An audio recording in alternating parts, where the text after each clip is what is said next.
সারা দেশে no helmet no fuel কার্যকরের নির্দেশ দিয়েছেন সড়ক পরিবহন ও সেতুমন্ত্রী ওবায়দুল কাদের।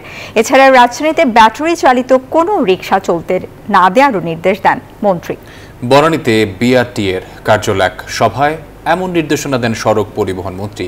এদিকে সড়কে গতিসীমা নির্দেশিকা দ্রুত সময়ের মধ্যে স্থাপনের দাবি জানিয়েছেন নিরাপদ সড়ক চাই আন্দোলনের নেতারা। দেড় দশকে দেশ জুড়ে সড়ক মহাসড়কে ব্যাপক উন্নয়ন হলেও থামছে না দুর্ঘটনা। ঈদের আগে সড়কে মৃত্যুর ঘটনায় স্বজনদের মতো জনপ্রতিনিধি হিসেবে ভাবায় সড়ক পরিবহন ও সেতুমন্ত্রী ওবায়দুল কাদেরকেও। দুর্ঘটনা নিয়ন্ত্রণ, যানজট নিয়ন্ত্রণ।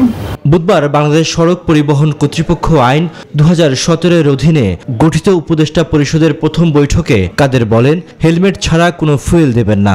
একই সাথে রাজধানীতে ব্যাটারি চালিত রিকশা চলতে না দেওয়ার নির্দেশ দেন মন্ত্রী। নো হেলমেট নো ফুয়েল, এই নীতিতে আমরা যাব, এটা একটা সিদ্ধান্তই আমরা নিলাম। ব্যাটারি চালিত কোনো গাড়ি যেন ঢাকা সিটিতে না চলে, এ ব্যাপারে শুধু নিষেধাজ্ঞা আরোপ নয়, এগুলো চলতে যাতে না পারে সে ব্যবস্থা করতে হবে। একই দিন জাতীয় প্রেস ক্লাবে অপর এক অনুষ্ঠানে মোটরসাইকেল গতিসীমা নির্দেশিকা 2024 শীর্ষক সংবাদ সম্মেলনে নিরাপদ সড়ক চাই আন্দোলনের চেয়ারম্যান সড়কে গতিসীমা নির্দেশিকা দ্রুত সময়ের মধ্যে স্থাপনের দাবি জানান। মহাসড়কে মোটরযানের সর্বোচ্চ গতিসীমা স্থানীয় সরকার, প্রতিষ্ঠান বা রাস্তা নির্মাণকারী বা উপযুক্ত প্রতিষ্ঠান কর্তৃক নির্ধারিত হবে।